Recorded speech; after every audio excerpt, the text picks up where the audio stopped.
Assalamualaikum warahmatullahi wabarakatuh. Alhamdulillah tabaraka wa ta'ala musalliyan musalliman ala Rasulillah Sayyidina Muhammad bin Abdillah wa ala alihi wa sahbihi wa mawalah. Rabbi shrah li sadri wa yassir li amri wahlul 'uqdatam min lisani yafqahu qawli, amma ba'd. Yang saya muliakan, saya hormati dan matang semua yang hadir dalam majelis ini, terutama Bapak Dukuh. Alhamdulillah sudah diberikan kesempatan, diberikan waktu untuk kita ngaji bersama, sinambi ngopi.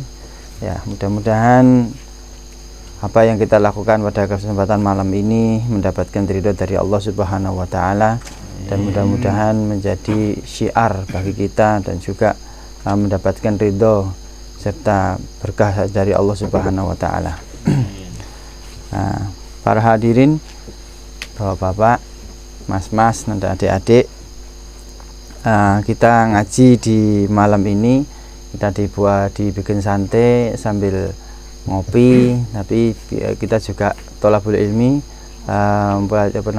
thalabul ilmi untuk mengkaji dalam rangka ngopi. Istilahnya ngopi singkatan dari ngopeni iman dan Islam, ya. Karena kenapa kok iman dan Islam perlu diopeni? Ya, karena iman itu merupakan anugerah yang sangat luar biasa, anugerah terbesar dari Allah Subhanahu wa taala, yang menjadikan seorang hamba itu masuk surganya Allah Subhanahu wa taala. Jadi tanpa iman seseorang tidak akan bisa masuk surganya Allah Subhanahu wa taala. Akan tetapi iman yang telah diberikan oleh Allah Subhanahu wa taala, dianugerahkan Allah Subhanahu wa taala kepada kita, itu bisa berkurang dan juga bisa bertambah. Dikatakan dalam sebuah kata hikmah, al-imanu yazidu wa yanqus. Iman itu bisa bertambah dan juga bisa berkurang. Bertambahnya iman itu dengan amal soleh, dan berkurangnya iman adalah dengan seorang itu melakukan maksiat kepada Allah Subhanahu wa taala. Ya, ini kita bikin majelis atau kumpulan yang sederhana, santai saja nggih.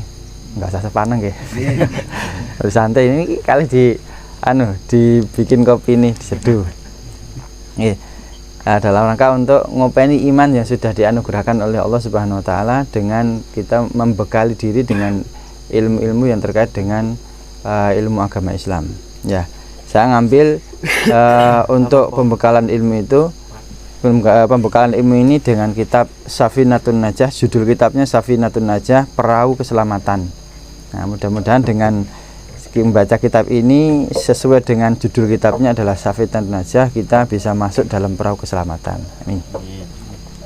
Ya, kita mulai nggih. Bismillahirrahmanirrahim. Diawali dengan bismillah, karena bismillah dalam semua kitab-kitab yang dikarang oleh para ulama mesti diawali dengan bismillah, karena di dalam bismillah itu ada sir atau rahasia-rahasia yang sangat luar biasa dan juga banyak, ya.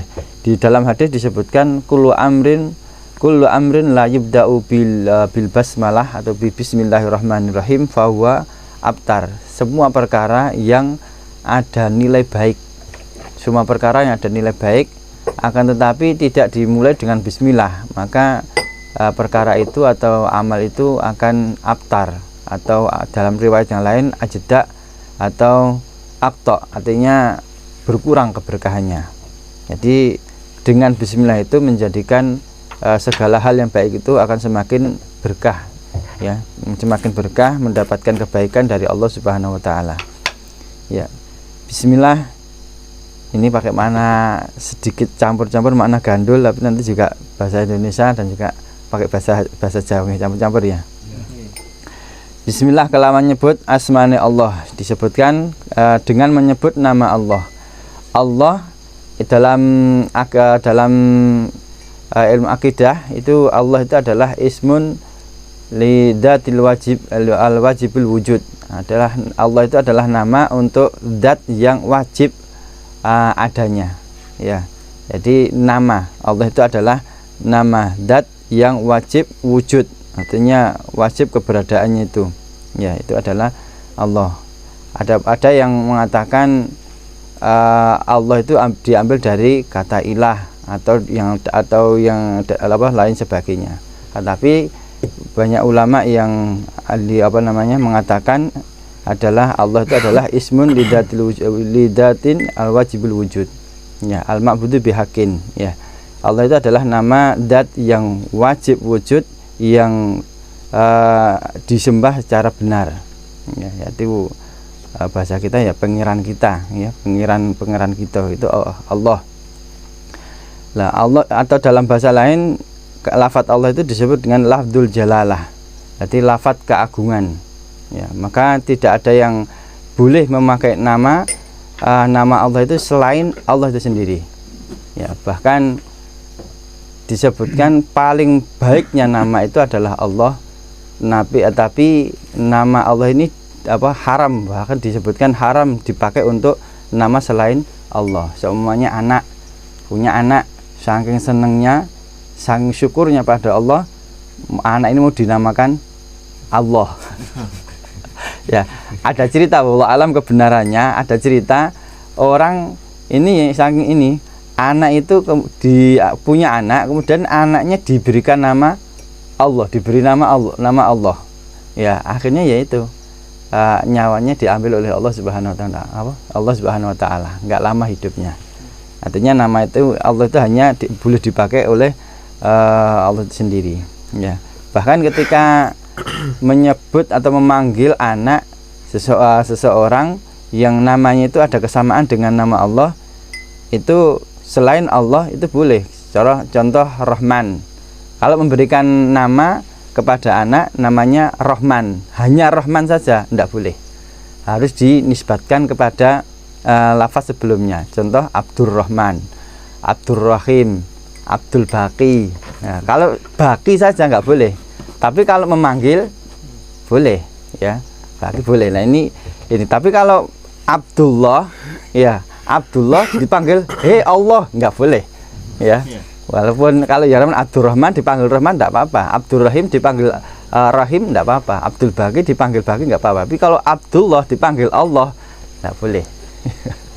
Nah ini karena lafdzul jalalah, Allah itu lafdzul jalalah, lafaz keagungan yang boleh menyandang keagungan itu hanyalah Allah Subhanahu wa taala.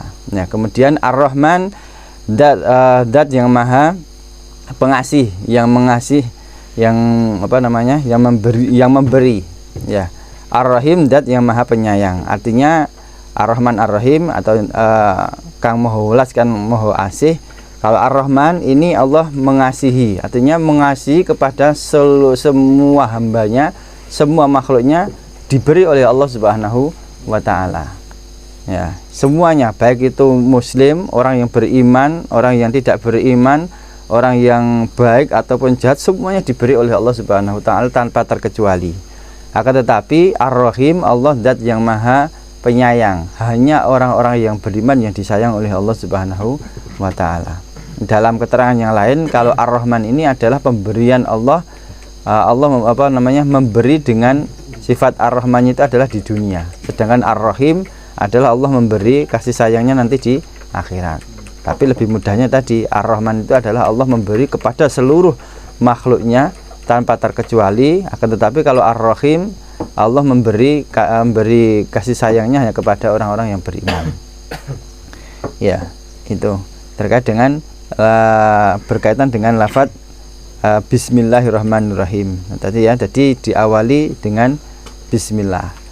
Jadi semua yang diawali dengan Bismillah, sesuatu yang ada nilai baik ataupun walhasil bukan sesuatu yang maksiat, bukan sesuatu yang salah, jika diawali dengan Bismillah, maka di situ akan memberikan keberkahan, ya, menyempurnakan keberkahan itu.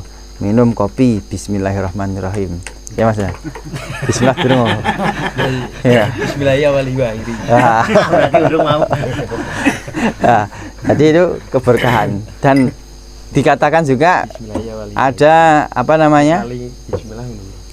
ya, dikatakan ada makalah ucapan ulama, biniyatin sholihah tanqalibul ada ibadah. Dengan niat yang baik itu, sesuatu kebiasaan itu menjadi bernilai ibadah.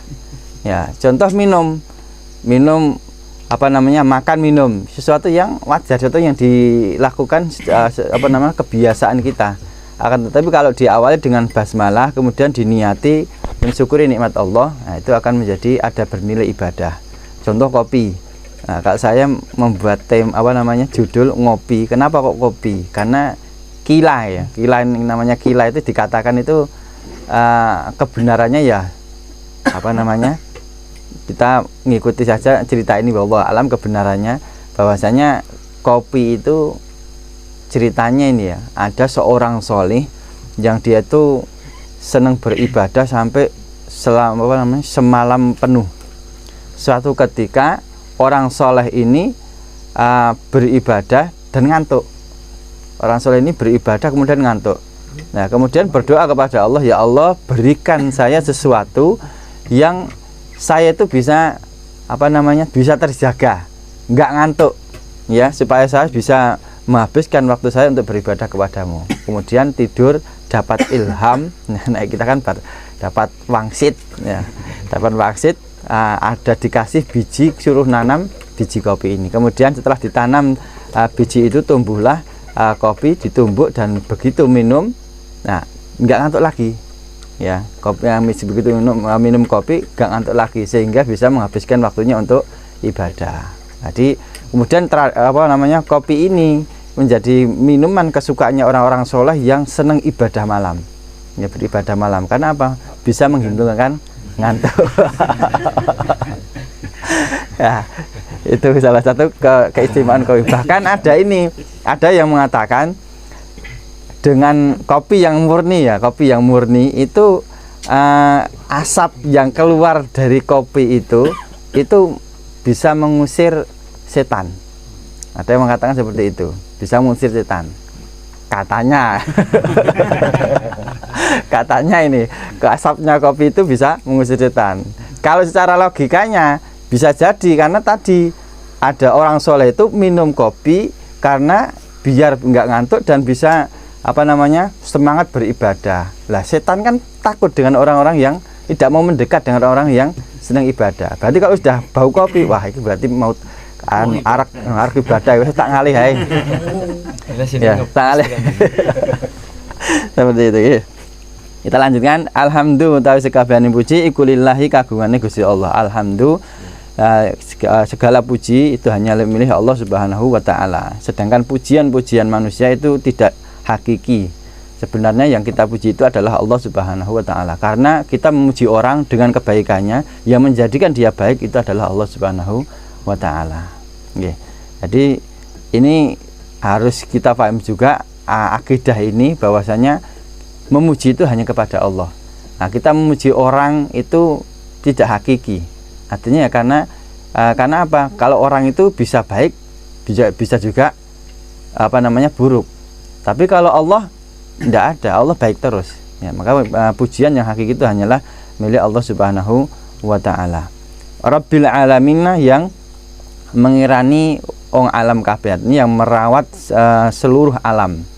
Ini Allah. Kebesaran, menunjukkan kebesaran Allah Subhanahu wa taala, seluruh makhluknya dirawat oleh Allah Subhanahu wa taala. Nah, ini yang merupakan tanda kebesaran Allah.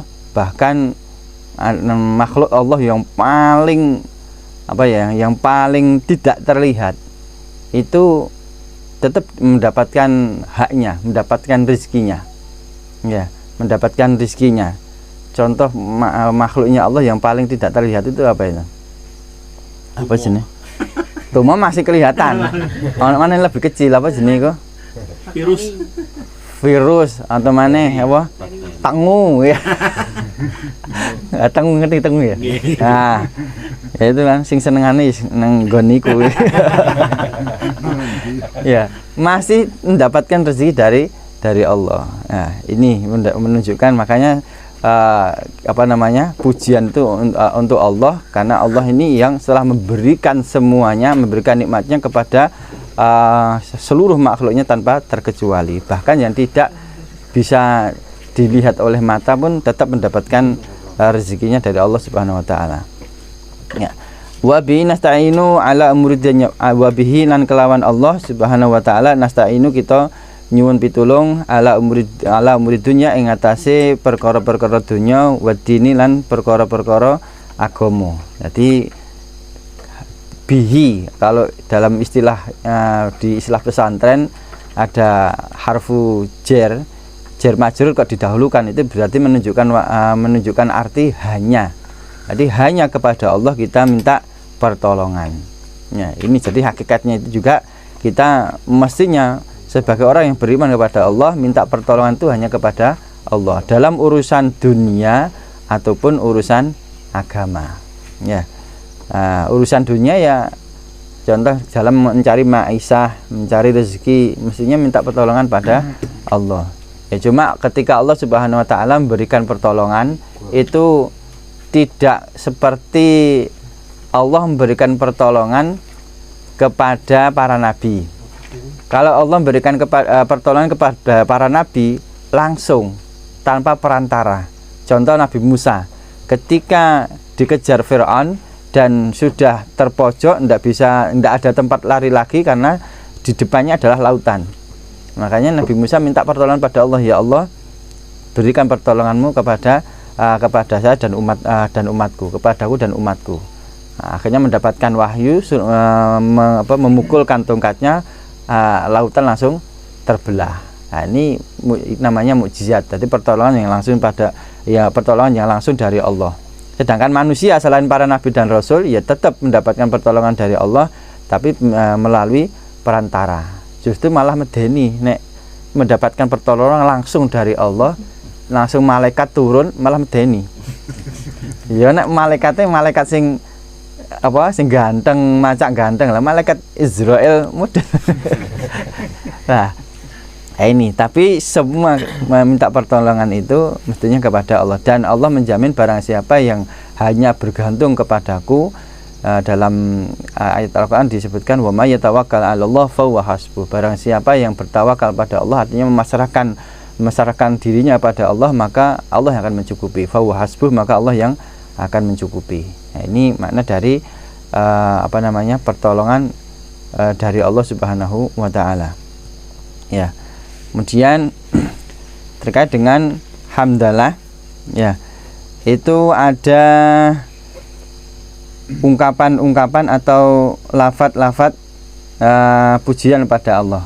Artinya hamdalah ini kan merupakan ungkapan rasa syukur, ya, merupakan ungkapan rasa syukur atas segala nikmat yang telah diberikan oleh Allah Subhanahu wa taala. Dan itu sehingga ketika orang itu diberi, kan dia akan mengucapkan matur suwun. Ada orang baik memberi, kita ucapkan matur suwun. Nah, setiap kali ada pemberian kita mengucapkan matur suwun. Ya, padahal ini pemberian manusia yang tidak selalu memberi. Tapi ketika kita mendapatkan pemberian itu, kita selalu mengucapkan matur suwun. Nah, bagaimana dengan Allah Subhanahu wa taala yang pemberiannya itu tidak pernah terputus kepada kita? Maka sewajarnya kita harus memuji pada Allah Subhanahu wa taala. Lah, lafaz pujian itu sendiri itu bermacam-macam, ya. Ada yang dengan bahasa dikatakan paling baiknya ucapan pujian kepada Allah itu adalah lafaz alhamdulillahirabbil alamin. Ada yang mengatakan seperti itu. Ada juga dalam salah satu atau dari kalangan Syafi'iyah atau murid-muridnya Imam Syafi'i itu mengatakan ungkapan pujian yang baik kepada Allah itu adalah dengan ungkapan alhamdulillahirabbil alamin hamdan yuwafi wa yukafi'u mazidah. Nah, biasanya yang dipakai di doa-doa itu lafaz doa pujian di dalam doa itu alhamdulillahi hamdan yuwafi ni'amahu wa yukafi mazidah, itu dari kalangan Syafi'iyah. Nah, kemudian terkait dengan lafaz hamdalah itu juga ada satu hadis yang yang diriwayatkan oleh Imam Ibnu Majah, ya, dari Sayyidah Aisyah, kana Rasulullah sallallahu alaihi wasallam idza ra'a ma yuhib qala alhamdulillahilladzi bi ni'mati tatimus shalihah. Jadi Rasulullah itu ketika melihat sesuatu yang disenangi itu mengucapkan alhamdulillahilladzi bini'amihi tatimus sholihah. Segala puji bagi Allah, dengan nikmat-nikmatnya Allah itu sempurnalah kebaikan-kebaikan. Nanti melihat sesuatu yang disukai, ya Mas, melihat sesuatu yang disukai langsung baca alhamdulillahilladzi bini'matihi tatimus sholihat. Delok takku seneng maca alhamdulillah, delok seneng maca alhamdulillah saperus dadi duweke ngono lho. Dadi disyukuri sik delok tak wis senenge disyukuri dulu ya, maksudnya ndelok HP piye lho ya, seneng kan ya disyukuri sik, saperus engko dadi duweke nggih. Nah, kemudian ada juga ketika Rasulullah ketika melihat sesuatu yang disenangi. Wa idara amma yakrah, ketika Rasulullah melihat sesuatu yang tidak disenangi, beliau tetap memuji. Bukan berarti kalau melihat yang senang terus memuji pada Allah, melihat sesuatu yang tidak sukai terus mencaci, bukan, tapi tetap memuji pada Allah dengan bahasa lain, alhamdulillahi ala kulli hal. Ya, alhamdulillah ala kulli hal, ketika melihat sesuatu yang tidak disenangi. Ya, itu terkait dengan lafadz hamdalah, ya, atau lafadz pujian kepada Allah Subhanahu wa taala. Wa sallallahu lan muga-muga paring rahmat sapa Allahu Allah ala sayyidina ing atase junjungan kita Muhammadin, Nabi Muhammad, khatamin nabiyyin, kang dadi pungkasane para nabi. Ya, jadi sholawat kita aturkan kepada Rasulullah SAW, junjungan kita, ya, yang menjadi akhir atau pungkas, menjadi akhir pada kenabian. Ya, ini sholawat. Jadi perintah sholawat itu hukumnya wajib, ya, berdasarkan ayat Al-Quran. Apa namanya itu? Ya ayyuhalladzina amanu shallu alaihi wasallimu taslima. Jadi membaca sholawat kepada Rasulullah itu hukumnya wajib, mestinya wajib, ya, walaupun hanya satu kali dilakukan saat dalam satu hari. Ya, khatamin nabiyyin, kang akan tadi pungkasane para nabi, jadi menjadi akhir dari para nabi. Nah, ini Rasulullah adalah nabi yang terakhir, tidak ada nabi setelah Rasulullah SAW. Nabi Isa yang ceritanya itu diangkat ke langit dan nanti akan turun lagi ke dunia di akhir zaman, itu turunnya Nabi Isa bukan sebagai nabi, akan tetapi sebagai hakim. Ya. Wa alihi lan sholawat juga teruntuk wa alihi lan keluarganipun Kanjeng Nabi, washabi lan para sahabat Kanjeng Nabi ajmain sekabehane. La hawala haula, ora ana daya wala kuwatan, kekuatan illa billahi, kejaba kelawan Allah Subhanahu wa taala, ala alil adim, kang maha luhur lan maha agung. Jadi ini pernyataan sang pengarang kitab ini bahwasanya bisa mengarang kitab ini ya karena ada pertolongan dari Allah Subhanahu wa taala. Karena hakikatnya manusia itu tidak mempunyai daya dan kekuatan kecuali dari Allah Subhanahu wa taala. Ya, jadi ini dimulai, pengarang kitab ini memulai dengan basmalah. Harapannya itu karena tadi basmalah itu adalah litabaruk, untuk supaya menyempurnakan keberkahan. Kemudian dimulai dengan hamdalah sebagai ungkapan rasa syukur masih diberikan nikmat oleh Allah Subhanahu wa taala bisa menulis kitab ini. Kemudian di dalam mukadimahnya, pendahuluannya diakhiri dengan ungkapan la haula wala quwata illa billahil aliyyil azim, merupakan pernyataan bahwasanya kepasrahan kepada Allah, tidak ada kekuatan, tidak ada daya dan kekuatan kecuali dari Allah Subhanahu wa taala. Artinya bisa mengarang kitab ini adalah karena pertolongan dari Allah Subhanahu wa taala. Mungkin itu kita pendahuluan dulu, sampai di sini dulu sebelum kita lanjut. Barangkali kita ada yang perlu didiskusikan atau ditanyakan, monggo sambil ngopi, ya. Nah, tapi jangan lupa ampun supe bismillah, ya.